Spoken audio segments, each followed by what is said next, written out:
Right, so earlier on, Chef Clem showed us how to spatchcock a chicken and how to prepare chicken brine for the juiciest chicken ever, he promises. Well, sit tight because he's back in the kitchen to teach us how to make lip-smacking roast chicken for tonight's dinner. And this is, so earlier on, you made a beautiful brine.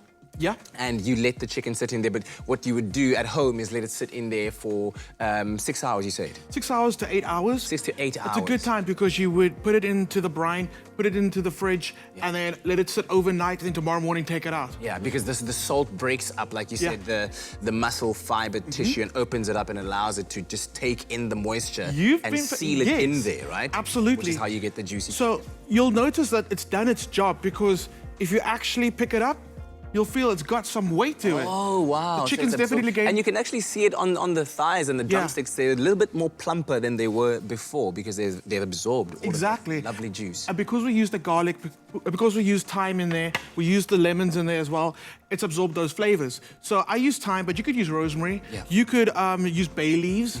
It's whatever you have that'll add a nice aromatic flavor to it. Some people like using onion and garlic. It's totally up to you. Yeah. Keeping in mind, you've also added salt and sugar there. So it's taken in the seasoning element of it. So when you do season your chicken, don't be generous. Don't be generous. Just be light with it. So You've already done the work, basically. It's done most of the work already. Okay. What you do need to do is get some absorbent paper towel, and you're going to pat that skin dry, and that's going to give it a little boost, a little kickstart to help that skin crisp up and go deliciously papery crisp. Okay. So get rid of that moisture. What I also like doing.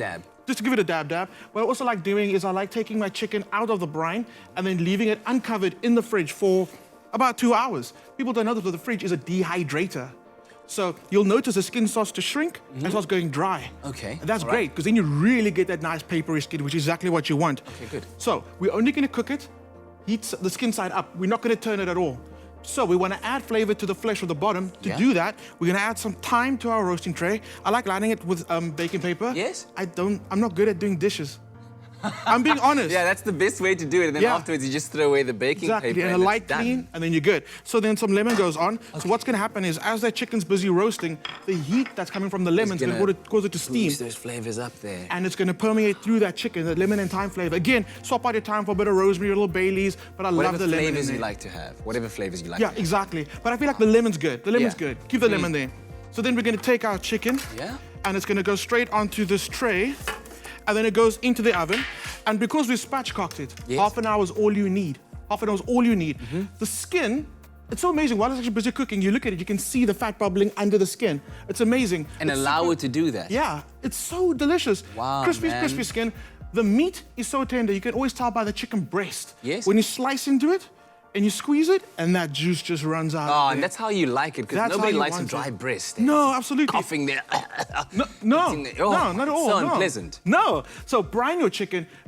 This brine works really well with chicken, but it works well with pork as well. If you're going to brine beef, do something like a brisket, because that, sometimes does lose moisture when you're cooking it. Okay. But brining a chicken is the best way to amplify your chicken. People don't do it, but now you need to be doing it. Oh, man, this is absolutely amazing. And, of course, earlier on, you showed us exactly how to spatchcock it. So now we know from start to end how to get this. So give yourself some time. Are you ready for another quick surgery? Another lesson, yeah. But Okay, give yourself some time if you're going to be making it over the weekend. Yeah. Start today. Go get that chicken today. It is part of the daily difference today. It is. Absolutely. So talking about, again, bring it back. Daily difference, that's where we got our chicken. But we want our viewers at home to be the daily difference in other people's lives. Absolutely. Don't forget, the gift of the givers.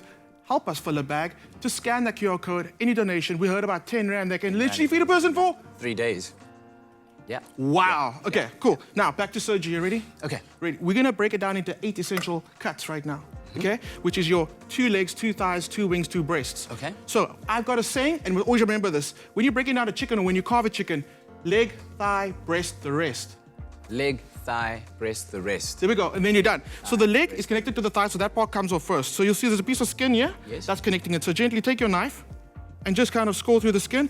And as soon as you do that, you'll see the leg falls away. Separates. Just like that. And again, you don't need so much force. You can even just use your hands at this point. Oh, I'm gonna do the one half, right? Because we're going to do it very quickly.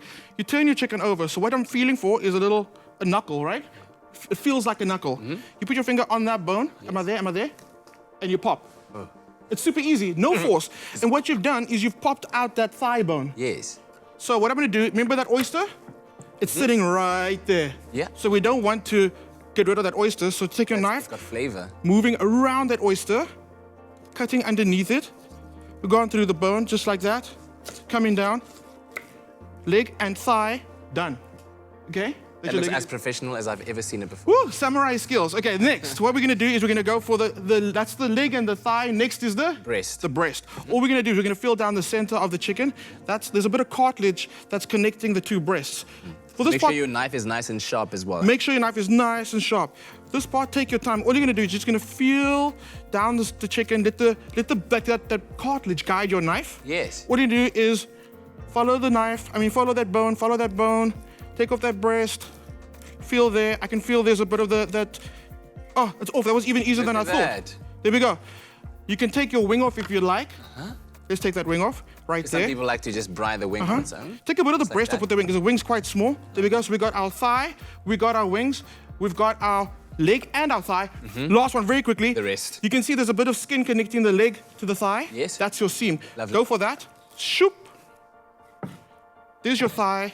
There's your breast. There's your wing. Kat, this other half is for you because I want to see you do your skills later on after the show. That's We'll how see easy how you that butcher works out. chicken. And then with those bones left over, you can create a nice, beautiful broth. Most chicken amazing stock. Yeah. Cook it up to a golden state, if you will, and then afterwards use it in Yeah. beautiful chicken skills, man. Chef Clem, thank you very much. Of course, for all these tips and more and these recipes that we've shared this morning, you can check out our website, expressoshow.com. Thanks, Chef.